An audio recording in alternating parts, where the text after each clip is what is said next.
بسم اللہ الرحمن الرحیم۔ حضرت یوسف علیہ السلام حضرت یعقوب علیہ السلام کے بیٹے اور حضرت ابراہیم علیہ السلام کے پرپوتے ہیں۔ ان کو یہ شرف حاصل ہے کہ وہ خود نبی، ان کے والد نبی، ان کے دادا نبی اور پردادا حضرت ابراہیم ابو الانبیاء نبیوں کے باپ ہے۔ قرآن میں ان کا ذکر 26 بار آیا ہے، اور ان کو یہ بھی فخر حاصل ہے کہ ان کے نام پر ایک سورہ یوسف قرآن میں موجود ہے، جو سبق اور نصیحت کا بے نظیر ذخیرہ ہے۔ اس لیے قرآن مجید میں حضرت یوسف علیہ السلام کے واقعے کو احسن القصص کہا گیا ہے۔ حضرت یوسف علیہ السلام کا خواب اور یوسف کے بھائی۔ شروع زندگی سے ہی حضرت یوسف کی دماغی اور فطری استعداد دوسرے بھائیوں کے مقابلے میں بالکل جدا اور نمایاں تھی۔ ساتھ ہی حضرت یعقوب علیہ السلام یوسف علیہ السلام کی پیشانی کا چمکتا ہوا نور نبوت پہچانتے اور اللہ کی وحی کے ذریعے اس کی اطلاع پا چکے تھے۔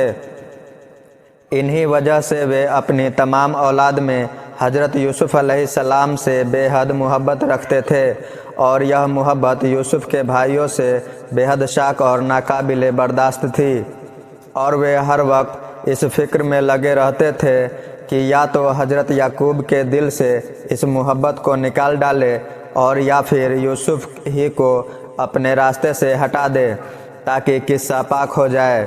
ان بھائیوں کے حسد پر خیالات کو زبردست ٹھیس اس وقت لگی جب یوسف علیہ السلام نے ایک خواب دیکھا کہ 11 ستارے اور سورج و چاند ان کے سامنے سجدہ کر رہا ہے۔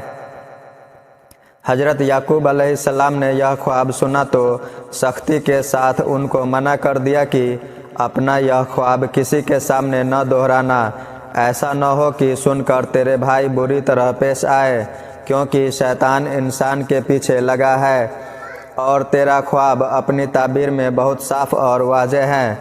لیکن حسد کی بھڑکتی ہوئی آگ نے ایک دن یوسف کے بھائیوں کو ان کے خلاف سازش کرنے پر مجبور کر ہی دیا۔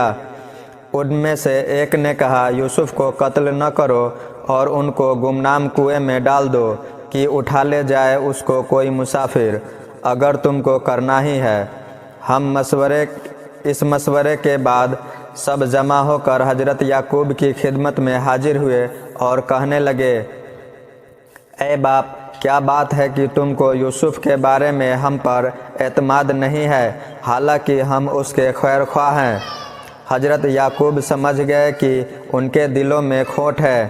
یعقوب نے کہا، مجھے اس سے رنج اور دکھ پہنچتا ہے کہ تم اس کو اپنے ساتھ لے جاؤ، اور مجھے یہ ڈر ہے کہ اس کو بھیڑیا کھا جائے اور تم غافل رہو۔ یوسف کے بھائی نے یہ سن کر ایک زبان ہو کر کہا، اگر کھا گیا اس کو بھیڑیا جبکہ ہم سب طاقتور ہیں تو بے شک اس شکل میں تو ہم نے سب کچھ گوا دیا۔ کنعان کا کنواں۔ حضرت یوسف علیہ السلام کے بھائی یوسف کو سیر کرانے کے بہانے لے گئے اور مشورے کے مطابق اس کو ایک ایسے کنویں میں ڈال دیا جس میں پانی نہ تھا اور مدت سے سوکھا پڑا تھا، اور واپسی میں اس کی قمیض کو کسی جانور کے خون میں تر کر کے روتے ہوئے حضرت یعقوب علیہ السلام کے پاس آئے اور کہنے لگے، اے باپ، اگرچہ ہم اپنی سچائی کا کتنا ہی یقین دلائے، مگر تم کو ہرگز یقین نہ آئے گا کہ ہم دور میں ایک دوسرے سے آگے نکلنے میں لگے ہوئے تھے کہ اچانک یوسف کو بھیڑیا اٹھا لے گیا۔ حضرت یعقوب علیہ السلام نے یوسف کے لباس کو دیکھا تو خون سے لت پت تھا، مگر کسی ایک جگہ سے بھی پھٹا ہوا نہ تھا اور نہ چاک دامہ تھا۔ فوراً حقیقت بھانپ گئے، مگر بھڑکنے، تناؤ، تکمیل کرنے اور نفرت و حقارت کا طریقہ بجائے پیغمبرانہ علم و فراست کے ساتھ یہ بتا دیا کہ حقیقت کی کوشش کے باوجود تم اسے چھپا نہ سکے۔ یوسف علیہ السلام اور غلامی۔ ادھر یہ باتیں ہو رہی تھی، ادھر حجازی اسماعیلوں کا ایک قافلہ شام سے مصر کو جا رہا تھا۔ کنواں دیکھ کر انہوں نے پانی کے لیے ڈول ڈالا۔ یوسف کو دیکھ کر جوش سے شور مچایا، بشارت ہو ایک غلام ہاتھ آیا۔ غرض اس طرح حضرت یوسف کو اسماعیلی تاجروں کے قافلے نے اپنا غلام بنا لیا اور تجارت کے مال کے ساتھ ان کو بھی مصر لے گئے اور بازار میں رواج کے مطابق بیچنے کے لیے پیش کر دیا۔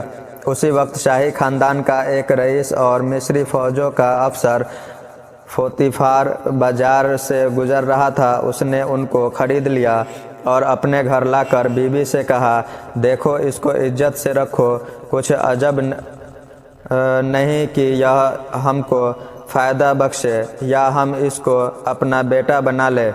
پوتیفار نے حضرت یوسف کو اولاد کی طرح عزت و احترام سے رکھا اور اپنے تمام معاملے اور دوسری ذمہ داریاں ان کے سپرد کر دی۔ یہ سب کچھ اللہ کی منشا کے مطابق ہو رہا تھا، اور اسی طرح جگہ دی ہم نے یوسف کو اس ملک میں، اور اس واسطے کہ اس کو سکھائے باتوں کا نتیجہ اور مطلب نکالنا، اور اللہ طاقتور رہتا ہے اپنے کام میں، لیکن اکثر آدمی ایسے ہیں جو نہیں جانتے۔ انشاءاللہ اگلے پارٹ میں عزیز مصر کی بیوی زلیخا اور یوسف علیہ السلام کے واقعے پر غور کریں گے۔ اللہ حافظ۔